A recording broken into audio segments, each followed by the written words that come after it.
¿Qué tal, compañeros? En este vídeo vamos a intentar explicaros el recorrido del Ironman de Serbia, o también conocido como Emilia-Romagna, o también conocido como Italia. Yo creo que es uno de los Ironman en los que más nombres le ponemos.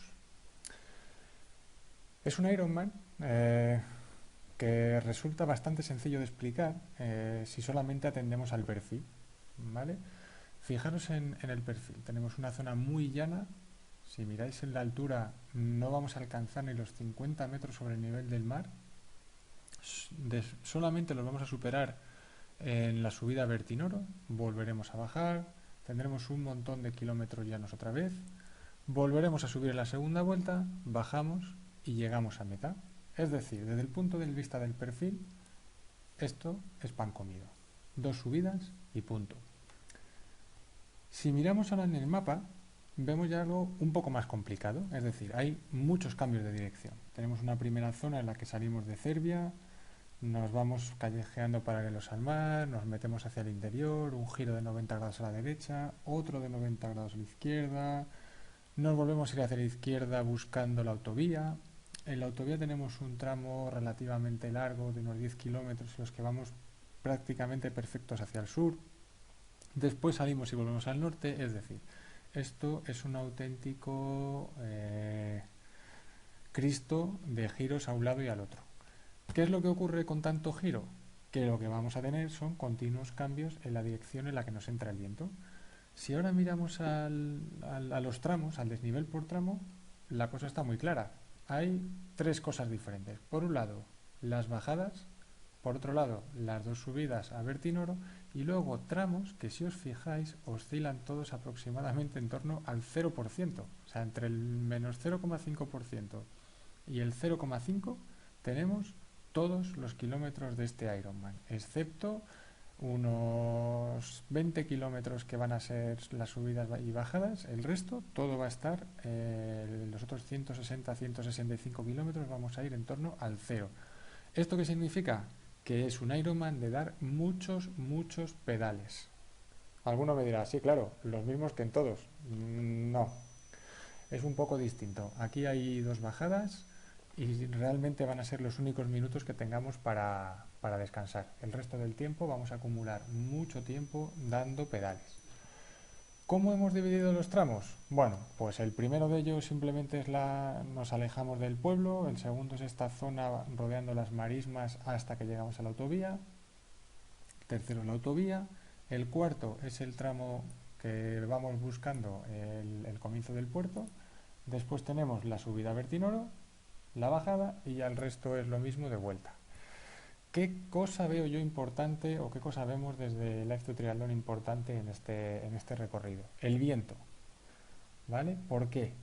Si os fijáis, aquí hemos añadido, tenemos un selector de horas de viento, es decir, aquí ahora lo que estaríamos viendo son entre las 9 y las 11 de la mañana. Entre las 9 y las 11 de la mañana lo que vemos principalmente es que los vientos, el principal viento viene del oeste-noroeste, es decir, viene así.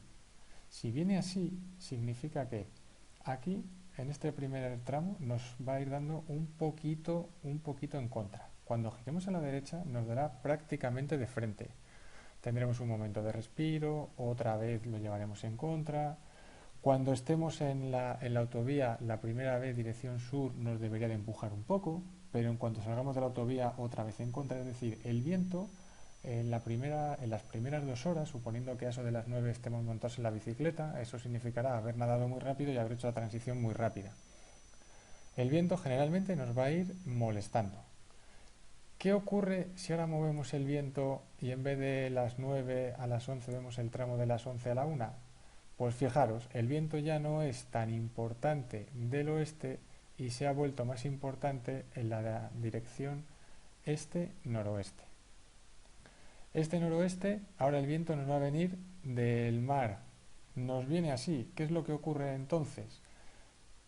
Que si hemos tardado 1 hora y pico en ir y empezamos a volver, donde antes o donde ahora querríamos tener el viento a favor, lo vamos a volver a tener en contra. Con lo cual, esta primera vuelta puede ser un poco caótica. Puede ser de estas de, ostras, voy sufriendo para ir Cuando llego arriba del puerto, estamos en este punto, empiezo a bajar, fenomenal, y cuando ahora llega toda esta zona en la que yo esperaría tener el viento a favor, resulta que no está tan a favor. ¿Por qué hago tanto hincapié en el viento? Simplemente porque en este Ironman no hay muchas más cosas que explicar, excepto a qué hora vamos a estar en cada sitio y cómo va a estar dando el viento. ¿Por qué? Si nos fijamos ahora por ejemplo, vamos a entrar al único tramo que tiene algo de desnivel. Es el tramo de la subida a Bertinoro. Bertinoro simplemente son 2,6 kilómetros al 5,5% de desnivel. Hemos dejado el pueblo, en el pueblo que acabamos de dejar atrás, en donde está situado el punto de sanción, el penalty box. Si le hemos pasado por ahí sin problema, pues fenomenal.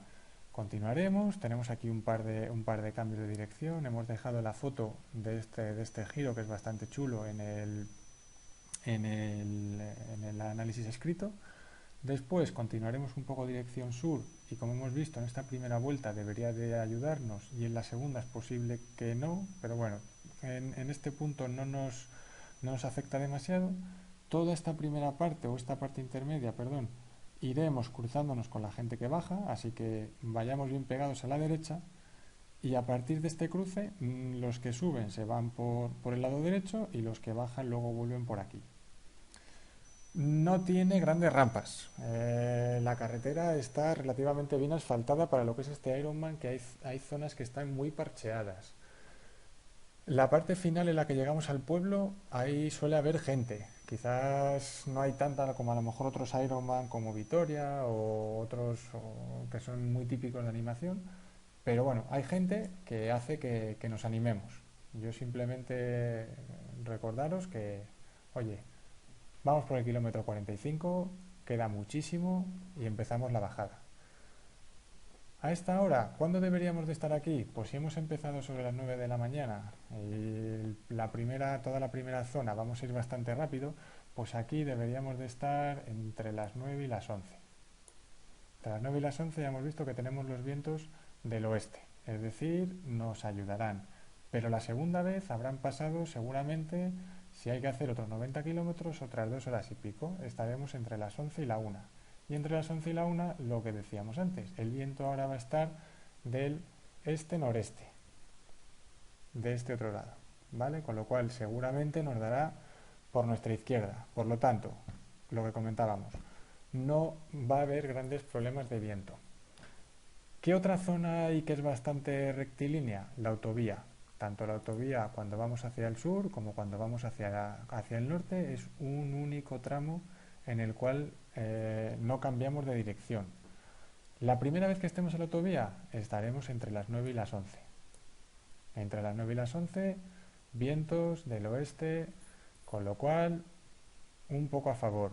Pero cuando volvamos, quizás haya pasado, estemos ya en el siguiente tramito, serán entre las 10 y las 12, el viento ya estará más equilibrado. Aquí dependeremos si el viento gira por el lado norte, si gira por el lado sur o si se calma para luego volver a crecer en intensidad. Esto es un poco impredecible, no siempre ocurre de la misma manera, pero en caso de ocurrir de alguna forma suele ocurrir girando por el norte.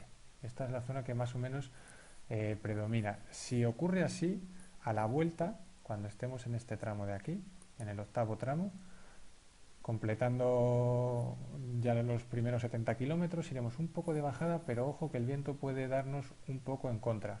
¿Eso qué es lo que puede provocar? Eh, al ser viento un poco en contra y ser un poco en bajada y aún estar en la primera parte, en la primera mitad del recorrido, puede provocar que se formen fácilmente pelotones. ¿Por qué? Porque gente que nos viene adelantando, en cuanto nos adelanten y se echen a la derecha, si no guardamos bien la distancia de seguridad, hace que nos quiten bastante aire, con lo cual la tendencia será acercarnos a ellos más de la cuenta.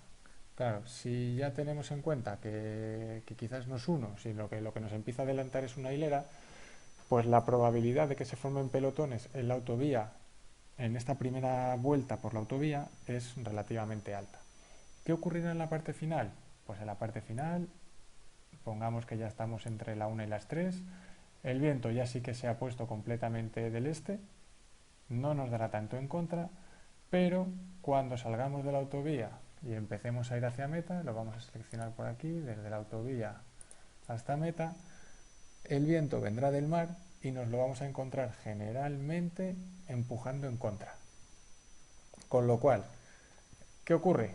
Hemos dejado la autovía, ya estamos en los últimos 20-22 kilómetros y cuando ya pensábamos que esto es simplemente relajarnos, porque este es un tramo en el que no hay mucho, no hay nada de desnivel, son rectas, estamos cerca de las marismas, es bonito, ya estamos oliendo la T2, bueno, pues resulta que lo que nos vamos a encontrar es que hay que apretar un poquito más de la cuenta. Con lo cual, nuestro consejo desde Life to Triathlon es simplemente que veamos qué previsiones hay de viento, que tengamos en cuenta este análisis que estamos haciendo y que lo planifiquemos lo mejor posible. El viento va a ser el único factor que puede hacer cambiar el desempeño en el recorrido. Pues ya hemos visto que la subida son 2 kilometrillos al 5% y no deberían de afectarnos mucho. Bueno, pues hasta aquí nuestro análisis y espero que os haya gustado.